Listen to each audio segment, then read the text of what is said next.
Party రాష్ట్ర సమితి పిలుపు మేరకి మరి రాష్ట్ర జిల్లా వ్యాప్తంగా అన్ని జిల్లాల్లో కూడా మరి జిల్లా కలెక్టర్ కార్యాలయాలు ఎదుట అదేవిధంగా తహసీల్దార్ కార్యాలయాలు ఎదుట పెద్ద ఎత్తున ధర్నాలు నిర్వహించడం జరుగుతూ ఉంది.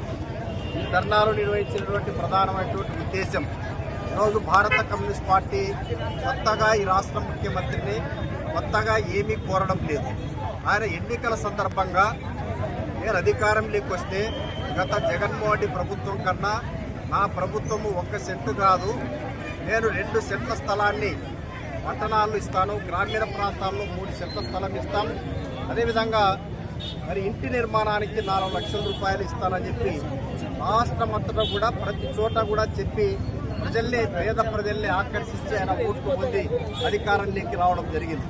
ఈరోజు 2 సంవత్సరాలు కావస్తా ఉంది, ఒక 2 నెలలు గడిస్తే. అయితే ఇప్పటిదాకా భారత కమ్యూనిస్ట్ పార్టీ మరి పెద్ద ఎత్తున దీనిపైన మరి ఆయన అధికారంలోకి వచ్చిన తర్వాత ఇది ఇప్పుడు ఆందోళన కొనసాగడం అనేది ఇప్పుడు 3వసారి కొనసాగుతూ ఉంది.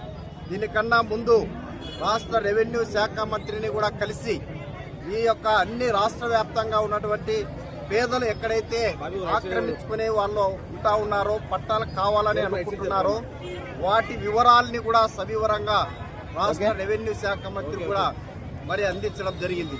మరి ఇప్పటిదాకా రాష్ట్ర మంత్రివర్గంలో జీవోలు కూడా విడుదల చేసి మేము ఇస్తామనేటువంటి మాట ఇప్పటిదాకా ఆచరణలో ఏమాత్రము అమలు కాలేదు. అయితే ఈరోజు ముఖ్యమంత్రి చంద్రబాబు నాయుడు గారు మరి దీనిపైననే మౌనంగా ఉంటున్నారంటే కాదు. ఈరోజు ఆయన పెద్ద ఎత్తున ఈ రాష్ట్రంలో ప్రధానమైనటువంటి నగరాల్లో పెద్ద కంపెనీలకి, తన అనుకూలమైనటువంటి మిత్రులకి, అంబానీ లాంటి మిత్రులకి, అదేవిధంగా నరేంద్ర మోడీ మిత్రులకి పెద్ద ఎత్తున విలువైనటువంటి భూములను దారాదత్తం చేస్తూ ఉన్నారు. అంటే ఈరోజు పేదవాడికి 2 సెంట్ల స్థలం ఇవ్వడానికి, గ్రామాల్లో 3 సెంట్ల స్థలం ఇవ్వడానికి నీకు చేతులు రావు. ఈరోజు పెద్ద ఎత్తున కార్పొరేట్ కంపెనీలకు ఊడిగం చేసేదానికి రాష్ట్ర ముఖ్యమంత్రి చంద్రబాబు నాయుడు గారు ఈరోజు పరిపాలన చేస్తూ ఉన్నారు. మరి సందర్భంగా ఇక ఎన్డీఏ కూటమిగా వీళ్ళంతా కూడా ఏర్పాటయ్యారు. ఈరోజు ఇంత పెద్ద ఎత్తున పేదలకు చేసినటువంటి వాగ్దానం భంగం జరిగినప్పటికీ కూడా ఈరోజు చేగివేరా వారసుని ప్రశ్నించేదానికే నా పార్టీ పుట్టిందన్నటువంటి మరి ఆయన పవన్ కళ్యాణ్ జనసేన అధినేత ఆయన ఎక్కడున్నాడో కనపడం లేదు.